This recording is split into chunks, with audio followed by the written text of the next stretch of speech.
everybody for coming. So I'm going to mention to you things that have happened in history, and I want you to think about what do those things mean to you. Okay? Conquering Mount Everest. All right? The first time the United States put a man on the moon. How about surviving a weekend with the in-laws? Now, I hope when I mention these things you thought, man, these are some pretty great accomplishments, right? These are. And I don't expect anybody in this audience to have accomplished anything as grandiose, but I do want to ask you guys a question. What have you accomplished? Now, most of us can say, well, I haven't yet accomplished what I wanted to, or maybe some of you can say, well, I've accomplished quite a bit. But the majority of people are not accomplishing what they wanted to in life. I know myself, I've been enrolled now in college on and off for 8 years, and I still do not have my degree.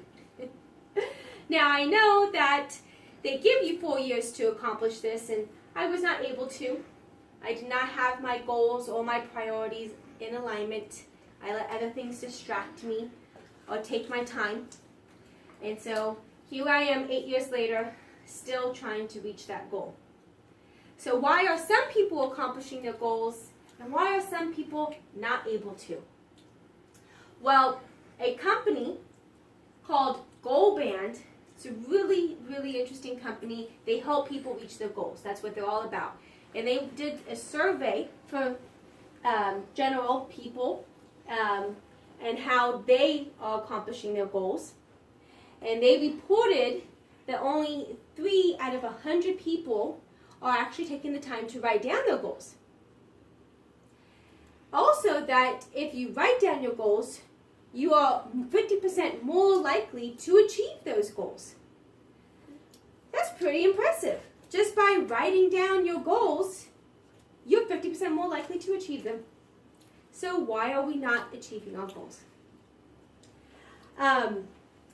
Picture this. You're at a bar and you're playing darts with your friends. The whole point of the game is to throw the dart into the bullseye. If you can't see the bullseye, how do you expect to hit it? Probably not going to win that game, right? Same thing with our goals. If we don't write them down and see for ourselves exactly what they are and what it's going to require to reach them, chances are we're not going to reach them.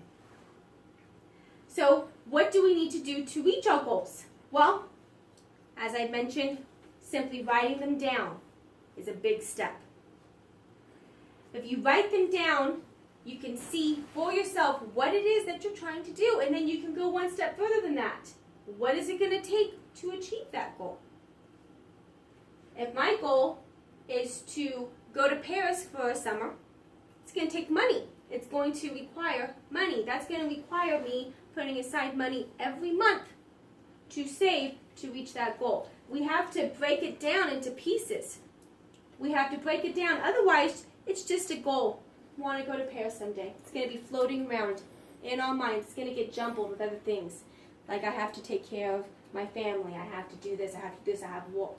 You have to piece it apart so you can see what exactly it's going to take. You also need to visualize what your goal is. Okay? Just by taking that step outside of yourself and visualizing what exactly is it I want to accomplish, it can really help us. It can give us a image in our mind on what exactly this is supposed to do for us. And that can be a big push, especially when you're feeling like you can't accomplish those goals, or those goals are too big. If you don't think you can climb over that barrier, just by visualizing it, you can really take yourself out and say, that's why I want to do it.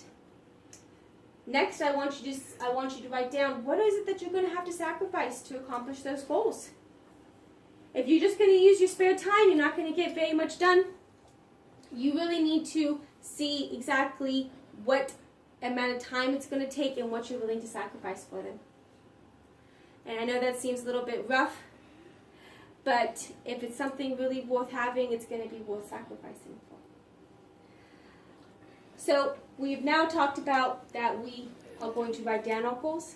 We're going to visualize them. We're going to be realistic about them. Okay? I also want you to review your goals.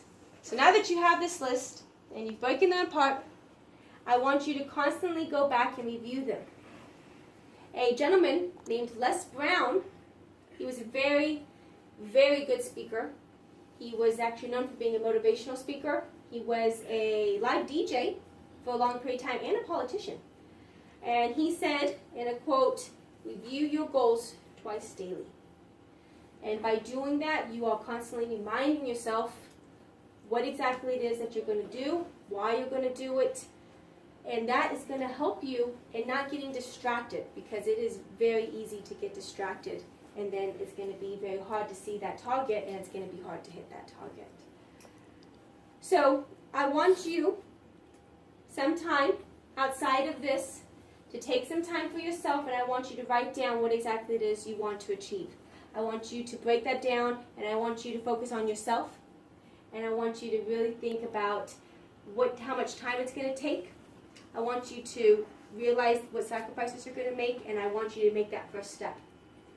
And I know that you guys are all capable of it. You're all smart enough, okay? You're able to accomplish your goals. You are strong enough. You have enough determination. You just got to allow yourself to stay focused. And if you can do that, then I know you can reach your goals. So I want to ask the audience now on if they have any questions for me about what I've talked about. Yes, Michelle? Yeah, how many goals do you think that the average person should make? So it is advised to make only 1 to 2 goals at a time. JW.org actually had an article about habits, and it says that you're more likely to achieve your goals or change your habits if you only have 1 to 2 prioritized at a time. If you have more than that, you're more likely to become overwhelmed. It's less likely that you're going to achieve any of those goals. Yes, Indiana? How much people achieve what they wanted to do when they were kids? Well, there was actually an article online by Michelle Dahl on Science of Us, and she mentioned that only 6% of children are going to grow up to accomplish, to become what they wanted to be. I know we can't all become ice cream taste testers, but I know myself personally really wanted to become a cartoon artist. And I did not reach that goal. It did change over time, but that does give light into how many people are really reaching their goals, especially when we have such strong ones or big ones as what I'm going to be as I grow up. So does anybody else have any other questions? Yes, Sue? If a person reaches their short-term goal, are they more likely to be able to reach that long-term goal? It's actually advised to set short-term goals to achieve long-term goals. So for example, I want to lose 10 pounds. My short-term goal is I am going to stop eating at 7 o'clock, right? That's a short-term goal. I can accomplish that today, all right? My long-term goal is losing 10 pounds. But if I accomplish my short-term goals, I'm going to feel more like I'm getting things done, more accomplished, and that's going to give me the zeal to continue to reach my long-term goals. So I thank you very much for everybody and all your time that you've given me today, and I hope that you walk away learning something, and you all have a really good evening.